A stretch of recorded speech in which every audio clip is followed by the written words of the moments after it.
सावन मास में कड़ी खाने की मनाही होती है। तो सावन मास में ही कड़ी क्यों नहीं खानी चाहिए? भगवान शिव का प्रिय मास सावन शुरू हो चुका है। सावन मास में कुछ चीजों के सेवन के लेकर बहुत सख्त मनाही है।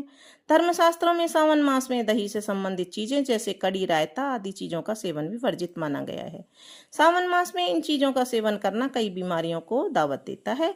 तो आइए जानते हैं आखिर सावन मास में कड़ी और दही क्यों नहीं खाना चाहिए। धार्मिक मान्यता के अनुसार, आयुर्वेद के अनुसार सावन मास में दूध या दही से बनी किसी भी चीज का सेवन नहीं करना चाहिए। ऐसा करने से कई तरह की बीमारियों का सामना करना पड़ सकता है। साथ ही कच्चे दूध का सेवन करने से भी बचना चाहिए। धार्मिक मान्यताओं में बताया गया है कि सावन मास में भगवान शिव को कच्चा दूध अर्पित किया जाता है, इसलिए इस मास में कच्चा दूध और इससे संबंधित चीजों का सेवन करना वर्जित है। कड़ी बनाने के लिए दही का इस्तेमाल किया जाता है, इसलिए सावन मास में कड़ी या दूध या दही से संबंधित चीजों को खाना वर्जित बताया गया है। कड़ी नहीं खाने का दूसरा कारण है वैज्ञानिक कारण।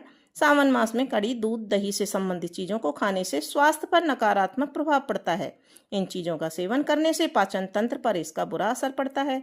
सावन मास में बारिश भी अधिक होती है, जिसकी वजह से अनचाही जगहों पे घास उगने लगती है और कई तरह के कीड़े मकोड़े उन पर रहते हैं। ऐसे में गाय भैंस घास चरने लगती हैं, जिसका प्रभाव उनके दूध पर भी पड़ने लगता है। यह दूध सेहत के लिए बिल्कुल भी फायदेमंद नहीं होता है, इसलिए इस मौसम में दूध, दही से संबंधित चीजों का सेवन करने की मनाही है, या फिर जितना कम हो सके उतना कम इस्तेमाल करने की सलाह दी जाती है। सावन मास में नहीं करें कड़ी का सेवन, ये हम ऊपर से देखते आ रहे हैं। तो सावन मास में दूध और दही और उससे बनने वाली चीजें जैसे कड़ी, रायता आदि का सेवन करना वर्जित बताया गया।